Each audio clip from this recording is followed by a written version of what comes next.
Hi friends, இன்றைக்கி நம்ம எடுத்துகிட்டு வந்திருக்க தலைப்பு விதியை பற்றிய ஒரு அரசர் கதையாக எடுத்துகிட்டு வந்திருக்கேன். எதிர்காலத்தில் என்ன நடக்கும் என்பதை நம்மளால் முடிவு செய்ய முடியாது. அதேபோல் இறந்த காலத்தில் நடந்த அவமானங்களையும் துக்கத்தையும் நினைத்து கொண்டு இருப்பதால் எந்த நன்மையும் ஏற்பட போவதில்லை என்பதையும், மனிதன் நினைப்பதெல்லாம் நடந்துவிட்டால் வாழ்வை எந்த சுவாரஸ்யம் இருக்காது, அதுதான் விதி அப்படின்னுங்கிறதையும் உங்களுக்கு சுருக்கமாக சொல்ல வந்திருக்கேன். ஷார்ட் அண்ட் ஸ்வீட்டாக வாங்க பார்க்கலாம். ஒரு நாட்டில் அரசர் ஒருவர் 3 மகன்களுடன் மனைவியுடன் மகிழ்ச்சியாக வாழ்ந்து வந்தார்.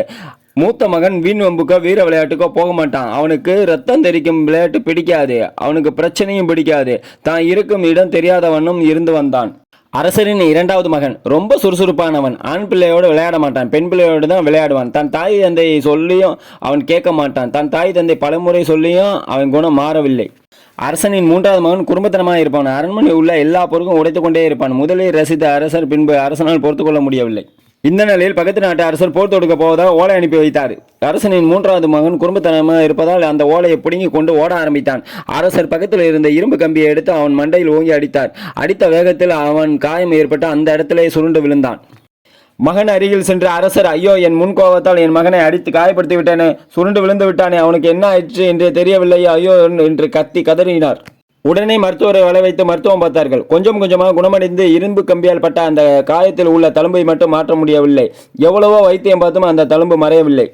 இவ்வளவு அடிபட்டு 3வது மகனின் குடும்பத்தினம் குறையவில்லை. பழையபடி அரசருக்கும் அரசரை சார்ந்த அரண்மனையில் இருப்பவர்களுக்கும் தொல்லை கொடுத்து கொண்டே இருந்தான். அனைத்து பொருட்களையும் உடைத்து கொண்டே இருந்தான். அரசர் அமைச்சரை கூப்பிட்டு, அமைச்சரே, எனது 3வது மகனை எல்லையில் கொண்டு விட்டுவிடுங்கள். அவன் கொடுக்கும் தொல்லையால் என் மனம் நிம்மதி போய்விட்டது. நானும் அவனை கண்டிக்க நேரம் உயிருக்கு ஆபத்தான நிலையை உண்டாக்குகிறது. அவன் இங்கு இருந்தால் நான் ஏதாவது செய்து விடுவனோ என்ற பயம் எனக்குள் ஏற்படுகிறது. அதனால் அவனை எல்லையில் கொண்டு எங்காவது விட்டுவிடுங்கள், அங்கேயாவது உயிரோடு இருந்து விடட்டும் என்று அமைச்சரை கூப்பிட்டு அரசர் கட்டளையிட்டார். அமைச்சர் அரசரை வியப்போடு பார்த்து, அரசரை, குழந்தைகள் என்றால் குறும்புத்தனம் இருக்கத்தான் செய்யும். அதற்காக பெற்ற பிள்ளையை நாட்டிற்கு எல்லையில் கொண்டு விட்டு விடுவதா பாவம் என்றார். அரசர் உடனே அமைச்சரை பார்த்து, நான் சொல்கிறேன், இனி என்னிடம் எதுவும் நீங்கள் சொல்லக்கூடாது. நான் சொல்வதை மட்டும்தான் நீங்கள் செய்ய வேண்டும். என் பிள்ளை என்றால் என்ன, நீங்கள் கொண்டு நாட்டிற்கு எல்லையில் கொண்டு விட்டுவிடுங்கள் என்று கட்டளையிட்டார். உடனே அமைச்சர் அந்த 3வது மகனை கூட்டிக் கொண்டு காட்டிற்கு சென்றார். அந்த சமயத்தில் அவன் செய்யும் குறும்புத்தனமும் அவன் செய்யும் எரிச்சல் ஊட்டும் காரியமும் இவருக்கு பெரிதாக தெரியவில்லை. பரிதாபமாக இருந்தது அமைச்சருக்கு. நாட்டின் எல்லையில் உள்ள சத்திரத்தில் விட்டுவிட்டு இளவரசரை பார்த்து, அமைச்சர், இளவரசரே, குறும்புத்தனம் இருக்கலாம், ஆனால் அதுவே உன் வாழ்க்கையை மாற்றிவிடும் என்று எனக்கு தெரியாமல் போய்விட்டது. ஆனால் இன்று நீ அனாதையாக தவிக்க விடும் என்றும் தெரியாமல் போய்விட்டது. இது விதி என்று நான் நினைக்கிறேன். விதி இருந்தால் மறுபடியும் நாம் சேருவோம். என்னை மன்னித்து விடுங்கள் என்று சொல்லி அங்கிருந்து வந்துவிட்டார். 8 வயதே நிரம்பிய அந்த சிறுவன் இவர் என்ன சொல்கிறார் என்று தெரியாமல் அருகில் இருந்த சக்கரத்தை பிடித்து விளையாண்டு கொண்டிருந்தார். அந்த சிறுவனுக்கோ 8 வயது தான் ஆகிறது. பசி என்றால் என்னவென்றே தெரியாமல் இருந்தவன் முதலில் பசியை மறந்தான். நம்ம ஏன் இங்கே இருக்கிறோம்? நம்முடன் விளையாடும் சிறுவர்கள் எங்கே? நம்முடன் இருந்த சகோதரர்கள் எங்கே? தன் அப்பா அம்மா எங்கே என்று 1000 கேள்விகள் அவனுக்குள் உதித்தாலும் அதற்கு விடை தெரியாமல் அவன் தன்னுக்குள்ளே முனைந்து கொண்டிருந்தான். 8 வயதே ஆன சிறுவனுக்கு பசி அதிகரித்தது. பசி அதிகரிக்க அவனால் பசி தாங்க முடியவில்லை. பக்கத்து கிராமத்திற்கு சென்று உணவு கேட்க ஆரம்பித்தான். உணவும் அவர்கள் கொடுத்தார்கள். தொடர்ந்து அவர்களிடம் உணவு வாங்கி சாப்பிட்டு இவனும் ஒரு பிச்சைக்காரனாக மாறிவிட்டான். நாட்கள் செல்ல செல்ல இவன் ஒரு இளவரசன் என்பதை மறந்து அந்த ஊர்களில் பிச்சை எடுக்கும் ஒரு பிச்சைக்காரனாக மாறிவிட்டான். இப்படியே பல வருடங்கள் கடந்தது. அரண்மனையில் இருந்த 2 இளவரசர்களுக்கும் திருமண வயது வந்தது. அரண்மனையில் இருந்த 2 இளவரசர்களில் 2வது மகன் திருமண வயதை வந்ததும் தன் காதலிக்கும் ஏழை விவசாயி மகளை தன் தந்தை ஏற்றுக்கொள்ள மாட்டார் என்று நினைத்து கொண்டு, தந்தையை, என் எதிர்காலத்தை நானே தீர்மானித்துக் கொள்கிறேன் என்று கடிதம் ஒன்றை எழுதி வைத்து இரவோடு இரவாக தன் காதலிக்கும் அந்த விவசாயி பொண்ணை கூட்டிக் கொண்டு சென்று விட்டான். தன் மகனின் முடிவை சற்றும் எதிர்பார்க்கவில்லை. அரசர் மனதளவில் நொடிந்து போனார். பக்கத்து நாட்டு அரசர் எவ்வளவு திட்டம் தீட்டினாலும் இந்த அரசரை நம்மால் வீழ்த்த முடியவில்லை. ஆனால் அவன் மகனோ ஓடிவிட்டான். இந்த சமயத்தில் நாம் ஓலை அனுப்பி அவனை வீழ்த்த வேண்டும் என்று ஓலை அனுப்பி வைத்தான். நம் மகன் ஓடிவிட்ட இந்த நிலையில் எதிர்நாட்டு அரசன் ஓலை கொடுத்துள்ளான். நம்மளையும் நம் மக்களையும் அடிமைப்படுத்துறதுக்கு அவன் முயற்சிக்கிறான். நாம் விட்டுவிடக்கூடாது. நாம் விட்டுவிட்டோம் என்றால் நம் நாட்டு மக்கள் அடிமையாகி விடுவார்கள். அதனால் நாம் ஒரு மகனை கூட்டிக் கொண்டு அவனை போர் தொடுக்க நம்ம சென்று விடுவோம். தன்னுடைய மகனுடன் சேர்ந்து நம் ஒரு படையை திரட்டுவோம் என்று முடிவு செய்தார்.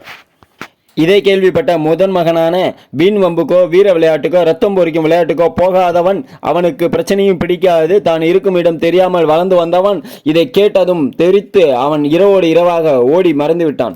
தன்னுடைய மகன் ஓடிவிட்டு இந்த நிலையை நாம் நினைத்து கொண்டே இருந்தோம் என்றால் எதிர்நாட்டுக்காரன் தன்னையும் தன் நாட்டு மக்களையும் அடிமைப்படுத்தி விடுவான் என்று தெரிந்து கொண்டு தன்னுடன் ஒரு பெரும் படையை திரட்டி உற்சாகமாக போர்க்களத்திற்கு சென்று போரிட்டு அங்கு வெற்றி கண்டு அரண்மனை வந்தார். தனக்கு பின் இந்த ராஜ்யத்தை ஆள்வதற்கு 2 மகன்கள் இருக்கிறார்கள் என்று இத்தனை நாள் நம் மகிழ்ச்சியாக இருந்தோம். ஆனால் இன்றோ மகன்கள் எல்லாம் ஓடிவிட்டார்கள். இன்று நம் ராஜ்யத்தை ஆள்வதற்கு மகன்களும் இல்லை, யாரும் இல்லை என்று மனவேதனையில் நோயிலும் ரொம்ப கொடுமையான ஒரு இதை அனுபவித்தார்.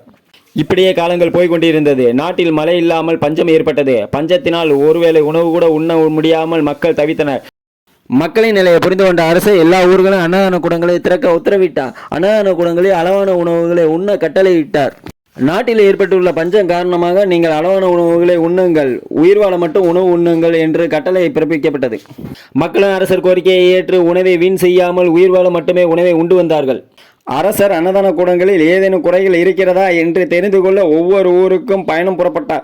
அந்த வேளையில் ஒரு வாலிபன் ஒருவன் உணவு அருந்தும் போது அவனுடைய தலையில் இருந்த காயத்தை பார்த்து அரசர் மிகுந்த அதிர்ச்சி அடைந்தார்.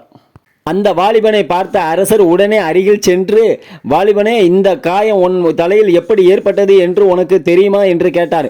உடனே அந்த வாலிபன், அரசரே, இது எப்படி ஏற்பட்டது என்று எனக்கு தெரியவில்லை, இது சின்ன வயதிலிருந்தே எனக்குள் இருக்கிறது என்று மட்டும் அவன் சொன்னான்.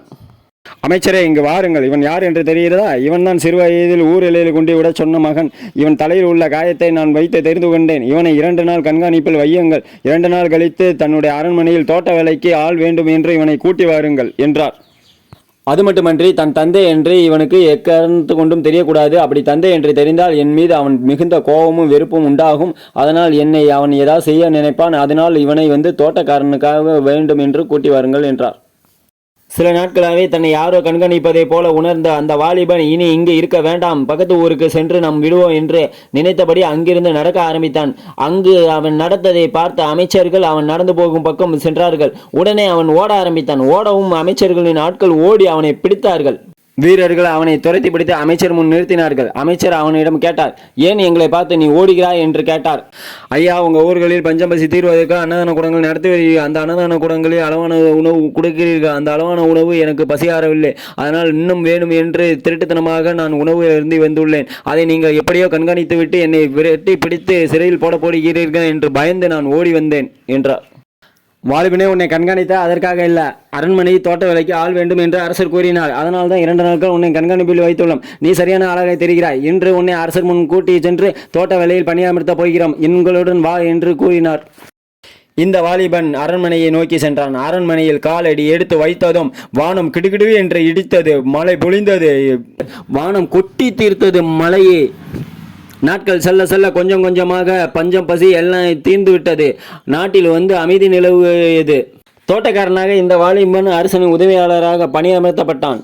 இந்த வாலிபனுக்கோ ஒன்றும் புரியவில்லை. சில நாட்களுக்கு முன் நாம் பிச்சைக்காரனாக இருந்தோம், ஆனால் இன்றோ அரசரின் உதவியாளனாக பணியமர்த்தப்பட்டுள்ளோம். இது எப்படி நடந்தது என்று இவனுக்குள் பயங்கரமான ஒரு குழப்பத்திலும் இவன் அதிர்ச்சியிலும் உறைந்து போயிருந்தான்.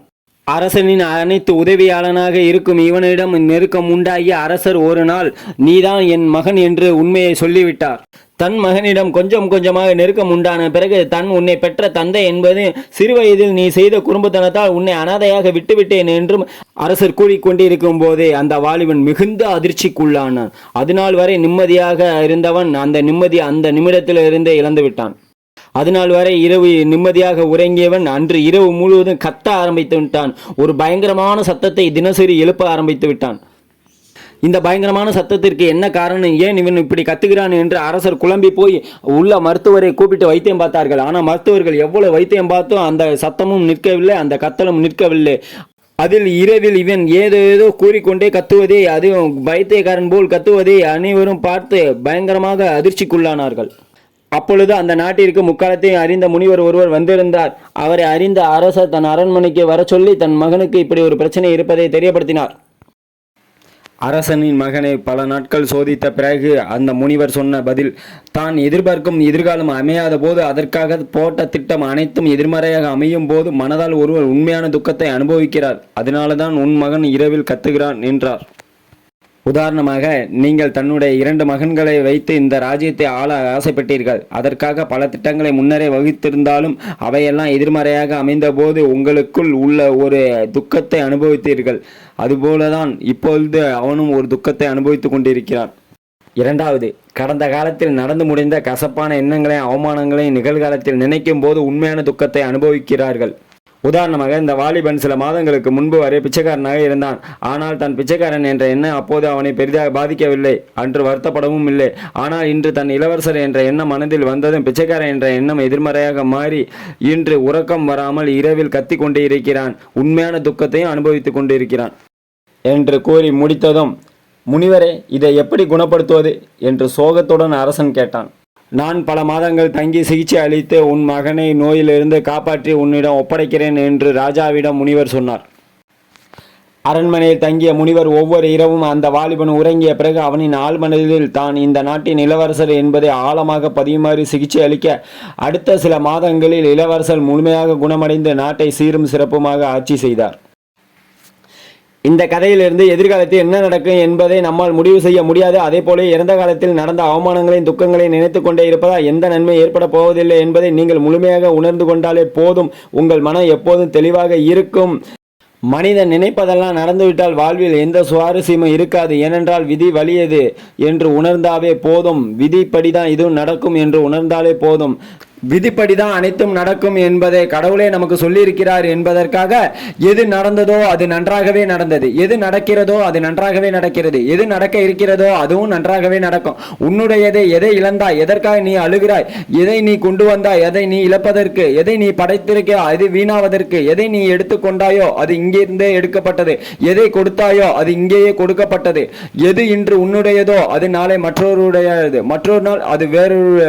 இதுவே உலக நீதி எனது படைப்பின் சாராம்சமாகும் என்ற கீதாச்சாரத்தை நீங்கள் உண்மையாகவே நம்பலாம் என்பதையும் நான் உறக்கச் சொல்கிறேன்.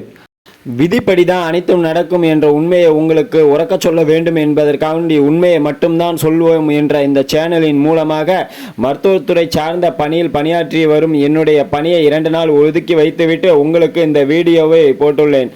பாருங்கள், தெரிந்து கொள்ளுங்கள். DTGSL ஜி கோவிந்தரா ஐயப்பத்தா யூடியூப் சேனல் உங்களுக்கு பிடிச்சிருந்தா லைக் பண்ணுங்கள், ஷேர் பண்ணுங்கள், கமெண்ட் பண்ணுங்கள். என்னுடைய கருத்து உங்களுக்கு பிடிச்சிருந்தா தான் நீங்கள் சப்ஸ்கிரைப் பண்ணுவீங்க.